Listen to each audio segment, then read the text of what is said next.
Welcome to Becoming Podcast After 7 p.m. I am your host, Stella O. It is the holiday season. It is almost the end of the year, but it's not over. So, our conversation today is about don't give up. Now, this conversation started with a conversation with my niece's father. And you know how you just have a dialogue that is very platonic. And all of a sudden, the father came in the room, and I hadn't spoken to him in over close to 10 years, a decade. And we struck a conversation instantly. And I asked him a simple question: what is important to you? And you know what he said, and I believed him. I believed him because the words were coming to life. He said, don't ever give up. Don't ever give up in anything that you do in your life. He didn't say much, but what he said was enough. And those words were very profound because I could actually see, because we were on a video call, I could actually see him believe. I could actually see him transcend those words into life. It's like he was speaking life into himself. That actually showed me that he went through something. For someone to give you those encouraging words for himself, but also for I. And if whoever was in the room, you have to be at a point in your life where you have nothing. Nothing. You know how they say the worst person is a person who has nothing to lose? Why do you think they say that? Why do you think they say the worst person to deal with, I may be paraphrasing it the wrong way, is a person who has nothing to lose? Because they have nothing else to lose. What else are you going to do to this person that you can't do to them anymore? They have nothing to lose. For me, I've been to that point where there's nothing else you can do to me. What else are you going to do to me? And I feel like at your breaking point is where you become, or you don't become. Either you go to the left or you go to the right. There's no midpoint. It's a decision point. When you're at that point of giving up, what are you going to do? Even when you do nothing, doing nothing is a decision. This is coming from a man who was informing me not to give up, informing himself not to give up. What is it in your life that you were at a point in your life in the past or even now? What is pushing you to the point of, I need to make a decision? You do need to make a decision. See, for me, just talking about this, and this is just impromptu, I love to have conversations where it just flows. It reminds me of where I was at in a point in my life where I didn't give up on me, but my community gave up on me. I felt it. And giving up is not a physical thing. It always is a internal thing. It's something that you can't, is not tangible. It's something that you actually have to believe in. Believe it or not, you either believe in it or you don't. You believe that you're going to give up, or you believe that you're not going to give up. You believe that you're going to quit this job, or you believe that I'm not going to quit this job. You believe that you're going to lose weight, or you believe you're not going to lose weight. It always starts on a mental, in the inner decision. And for me, my giving up was an interesting giving up. It was when I was 19 years old, when my community gave up on me. My community looked at me as a failure. My community looked at me and wrote me off with a check mark as I was part of the statistics. I was a census, part of the census. I was part of the poll. I was part of whatever uh, pool they put me in. That if this happens, this happens. And what pool am I talking about? My community gave up on me when I got pregnant and I had my daughter. My church gave up on me. My African community gave up on me.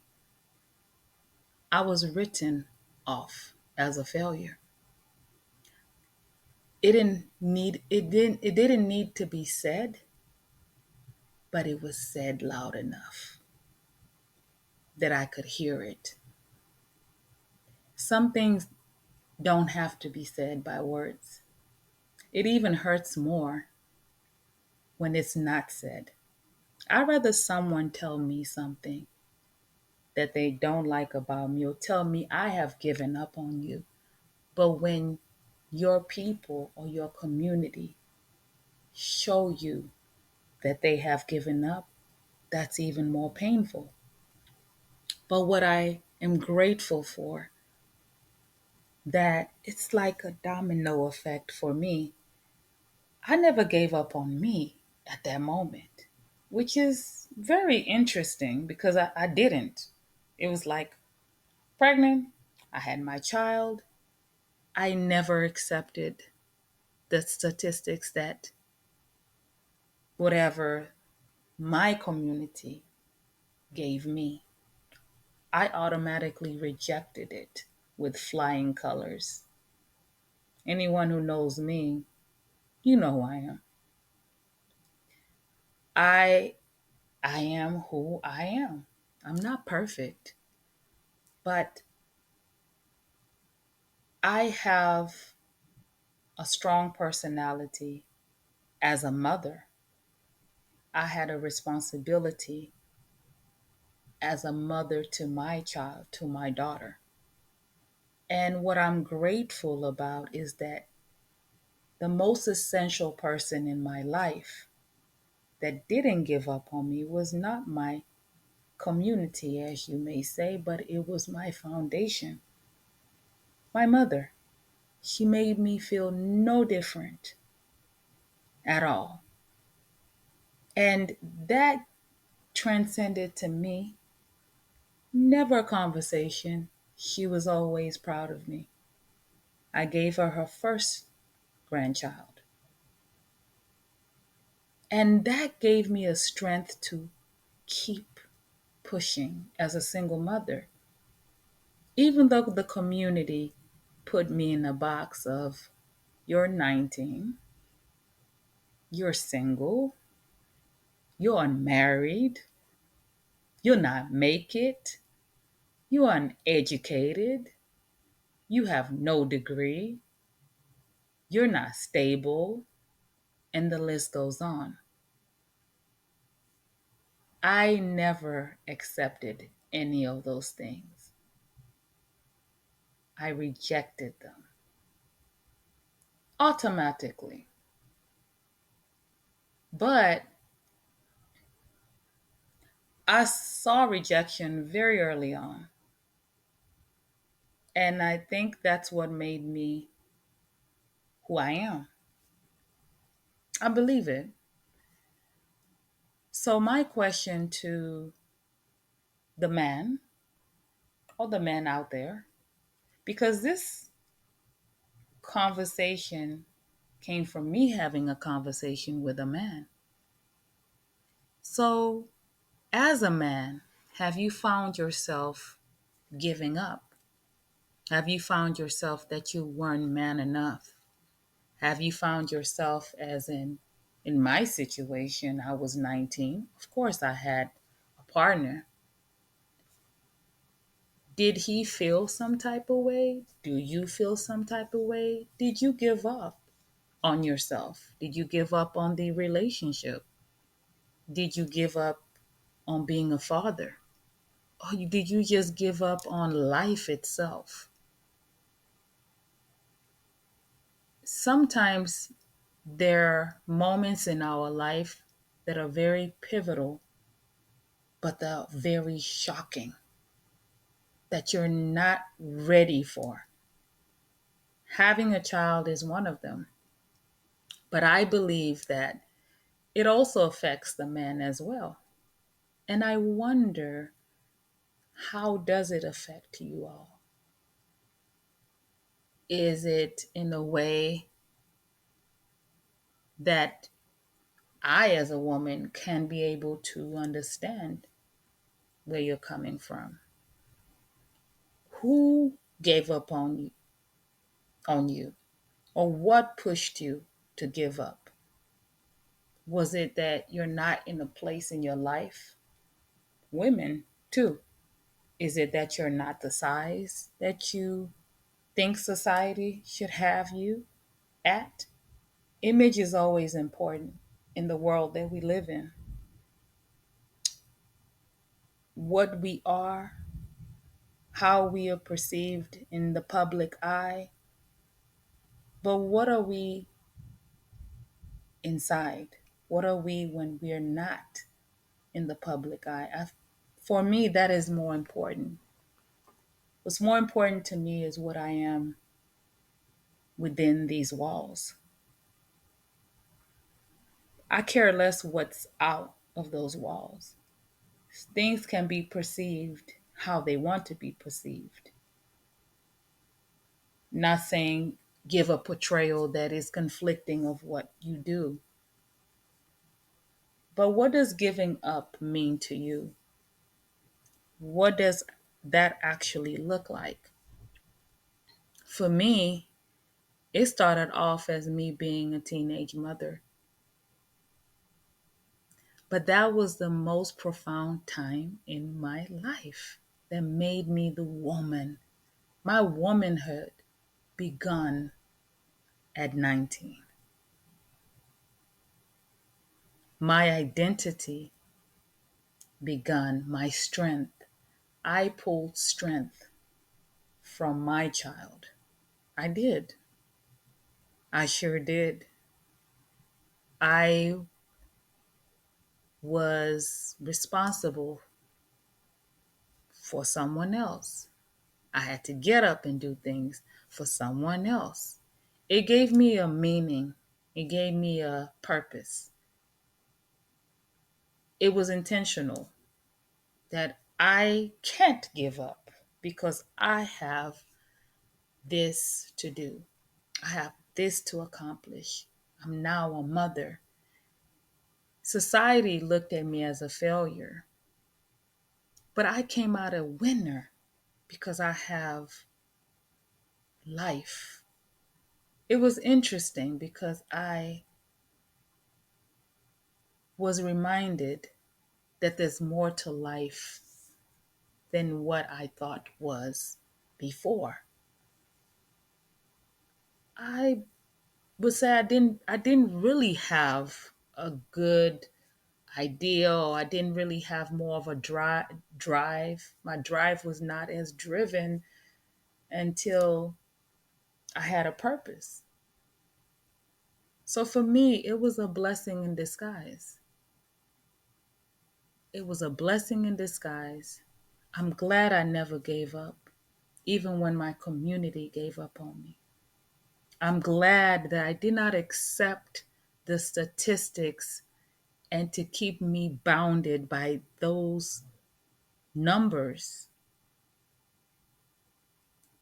young, black, single, unmarried, you know how it goes. It doesn't work out. You'll never get married. You'll always be like this. You'll be on this negative, negative, negative. And I'm not saying that, oh, I'm superwoman, but I never gave up. I never gave up, even though I didn't understand and live life. I just started my adulthood pretty fast. Is anyone there in their life that has found themselves in a place where their community gave up on you? Is your community giving up on you? Who is your community? My community was different, but who is your community? I come from a background, there are things done in a certain order. In the African community, you go to school, graduate, you go to school again, you graduate, you go to school again, you graduate. My background, everybody, I, I don't know, multiple degrees, PhDs, all of those. So, looking from the outside, I was an automatic failure. That's just what it is. There's no sugarcoating. These are conversations after 7 p.m. And after the PhD and the multiple degrees, you get married and you have your family. There's a certain order. And when it's done like that, you have a perfect life. I was never raised like that. I come from a background like that. I would say my parents were more liberal. Yes, they had PhDs, multiple degrees. I do come from a background like that, but for some reason, they believed in education. That was instilled in me, but it was not beaten in me. And the strength that my mother had, I drew from that. I don't know if I would have had the strength of not giving up if she wasn't as strong. She wasn't as liberal and open and not traditional. I come from a very traditional background, but was raised in the very in the most untraditional way. I was not born here. We were raised in the most untraditional way, and I'm grateful for that because I have a different perspective in life. I had a choice. I had a choice, and it was not beaten into me. So my not giving up strength was not drawn from the community. It was drawn from my mother. In the moment I was in that time in my life, I never knew where it came from. But just having this conversation makes me realize where it came from. So, what are your strengths? Do you have any strengths? Do you believe that you are a strength? Or do you believe you're a weakness? And if you're a strength, then you shouldn't give up. There's this song by Kelly Clarkson. What doesn't kill you makes you stronger. What doesn't kill you makes you stronger. And in the moment that you're going through hard times, you don't want to hear that at all. But in the moment that you're in it, you don't even understand that you are strong until you come out of that storm that you're in or that moment that you're in. Do you think that the moments that you have in your life where you're like, what doesn't kill you makes you stronger?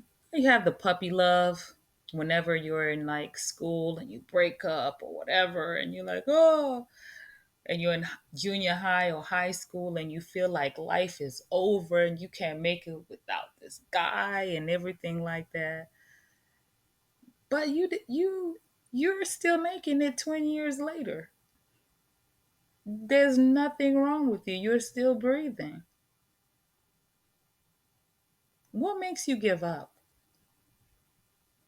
You know, when I used to work a job, you're like, I'm gonna quit this job. I'm done. It's always the employees who stay the longest who have quit about 20,000 times. I'm quitting. I'm quitting. You're not going anywhere. You haven't given up, but you keep saying I'm gonna quit. What strength are you drawing from that you're not quitting this job? I say that lightly, but there are people who quit jobs. They just can't do it. What makes you give up and say you can't do it? Sometimes you're in a position where you need to do what you have to do to get to the next level. You can't quit every job. You can't quit this position. You can't quit motherhood. You can't quit fatherhood. How you gonna quit it? How you gonna give up? You're still a father. You're still a mother. No matter what society did, that's the attitude that I had. I was like, okay, it didn't matter what you said to me. I still had a responsibility, a duty. You could not take motherhood from me. You could not take my child from me. That was not even an option. Till today, it's not an option. So, what makes you give up? Is it your family that makes you give up? If you don't have your family's approval. Some people, family approval is very important, very essential. Is it your job's approval? That could be important to you. Your friends' approval. You may want to please others. What about your own approval? Why don't you go and approve yourself? I was thinking the other day about affirmations and how affirmations are important, and you have words to begin your day and meditation. Everybody does different things, either music or you're just in your space to begin your day. And you affirm that today is going to be a great day. I have a friend every morning. Good morning. Today is going to be a great day. Today is going to be a productive day. You're actually affirming and you're speaking positivity and assurance that it will be that particular day in the morning. Welcome to Becoming Podcast after 7 p.m. I am your host, Stella O. It is the holiday season. It is almost the end of the year, but it's not over. So, our conversation today is about don't give up. Now, this conversation started with a conversation with my niece's father. And you know how you just have a dialogue that is very platonic.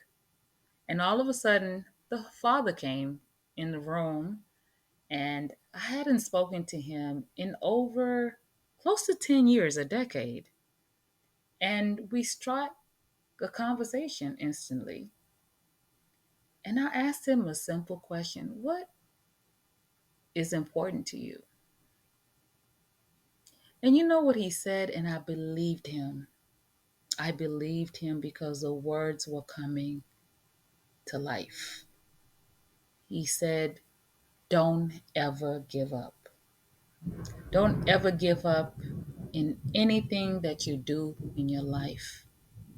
He didn't say much, but what he said was enough. And those words were very profound because I could actually see, because we were on a video call, I could actually see him believe. I could actually see him transcend those words into life. It's like he was speaking life into himself. That actually showed me that he went through something. For someone to give you those encouraging words for himself, but also for I, and if whoever was in the room, you have to be at a point in your life where you have nothing. Nothing. You know how they say the worst person is a person who has nothing to lose? Why do you think they say that? Why do you think they say the worst person to deal with, I may be paraphrasing it the wrong way, is a person who has nothing to lose? Because they have nothing else to lose. What else are you going to do to this person that they